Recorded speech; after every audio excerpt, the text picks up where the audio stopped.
We're up against people that want to allow criminals into our society. This idea of reducing bed space is something new.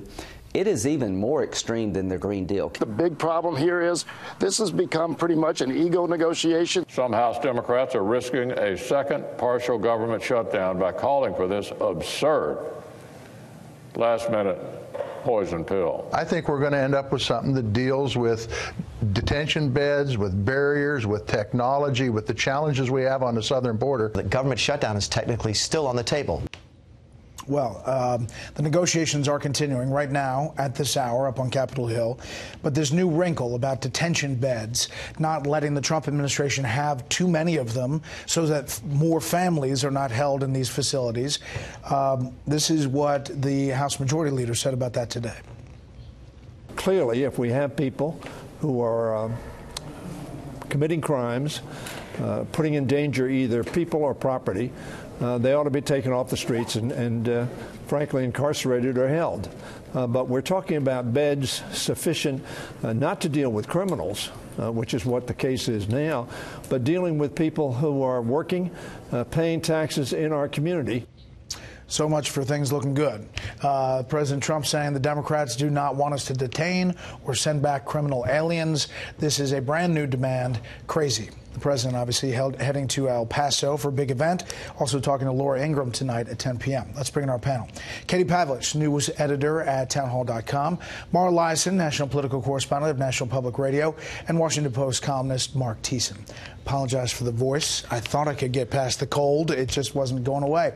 Mark, it seems like this turns the tide, that it sounded like there was progress being made. Yep, the Democrats are moving the goalposts. So if you remember, during the whole sequester, their key talking point is, we're just against a wall, but we're for border security, we're for enforcement, we're for all of this stuff. And now all of a sudden, they're threatening a government shutdown over over detention beds. It's ridiculous. Look, it's clear that they're not serious about compromise. They're not serious about reaching a bipartisan deal. But the problem is a shutdown isn't the answer, because they're not afraid of a shutdown. There's no appetite for it among the Republican caucus. So Trump needs to do something different to shift this debate and to get his leverage back. I think the way to do that is to use the threat of a sequester, not a shutdown, to get the Democrats to give him his border money. So in December, 10 months from now, the 2011 Obama budget caps kick in 2011. And that means that if Congress doesn't act and the president doesn't sign something into law, $55 billion in domestic spending gets cut, which are Democratic priorities. Do Democrats really want to lose $55 billion in domestic spending just to deny Donald Trump $5.7 billion for his border wall? I don't think so. So Trump needs to get a continuing resolution, which the Democrats can't say no to, that just continues spending at the current levels until the end of the year, and then say, I'm not going to do a deal on the sequester that doesn't include $5.7 billion for my budget wall.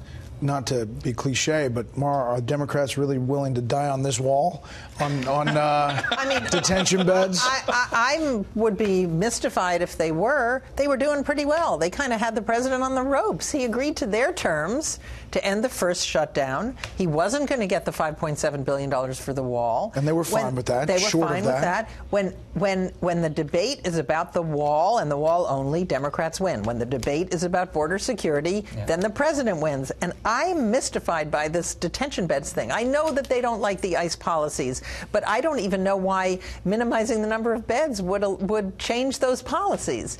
So I think either this is a momentary snag right before everything comes together at the very last minute, like it often does in Congress, or we're heading for another CR. I think your idea is really smart. Continuing resolution, either just to give the negotiators a little more time, or if they go through the end of the year, that means that Trump is playing a much longer game. Katie, at the same time, you have Alexandria Ocasio-Cortez, others saying that ICE shouldn't be funded at all. Yeah. It's in the backdrop of this negotiation on the left side of the Democratic Party. So what's happening here? But it's also in extremely bad faith, because the reason why there are not enough detention beds is because Democrats are rejecting it. So let's look at how we got here. Last year, there were a number of reports showing that the humanitarian situation inside these detention centers was not good. There was overcrowding. There were not enough beds. So the White House sent a letter to Capitol Hill during the government shutdown in January and offered $5 billion, almost as much as the wall, to fund 52,000 ICE detention beds to expand the humanitarian situation there, to make sure that more people were held humanely. And now here we are with Democrats at the last minute saying we're going to put a cap on the number of humanitarian beds that you can have. And by the way, that means that you can release criminal aliens and illegal aliens into society. And you have to look at the language here, because as Mark said, Democrats have been saying we're for border security, we're not for open borders, and yet they're proving President Trump's point by saying there's an overcrowding crisis at the border.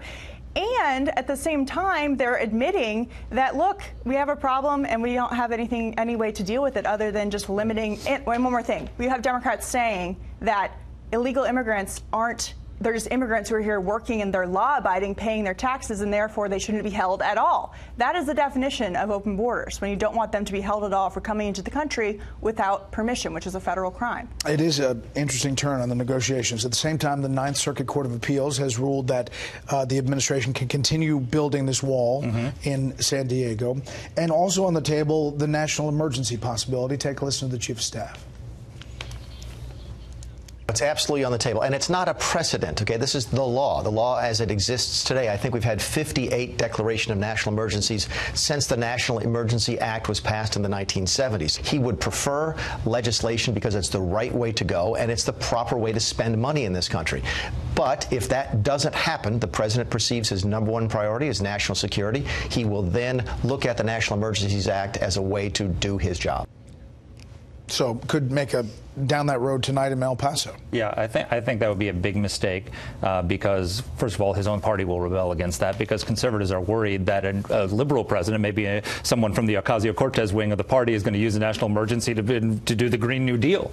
So you don't want to set the precedent that you can use a national emergency for something that's not an actual emergency like Katrina or something like that. The way to go is by doing this continuing resolution, because think about what a continuing resolution for 10 months does. First, it's a defeat for the Democrats because Nancy Pelosi now has to abide by the Paul Ryan spending levels for an entire year. So they just won the majority. They're ceding the power of the purse back to the Republicans, #1. #2, it gives Trump $1.3 billion towards his border wall. Mick Mulvaney is going to find him some other funds. He can start building it now. And then in December, he gets the leverage back because he can hold hostage this $55 billion in spending they want in exchange for the 5.7, and they're going to cave because there's no shutdown. It's just an automatic spending cut. You sound like you worked in the White House. Yeah, wait a second. But Steny Hoyer says today they don't want to do a CR. They're not going to do a CR. No. Well, what are they going to do? Yeah. Right.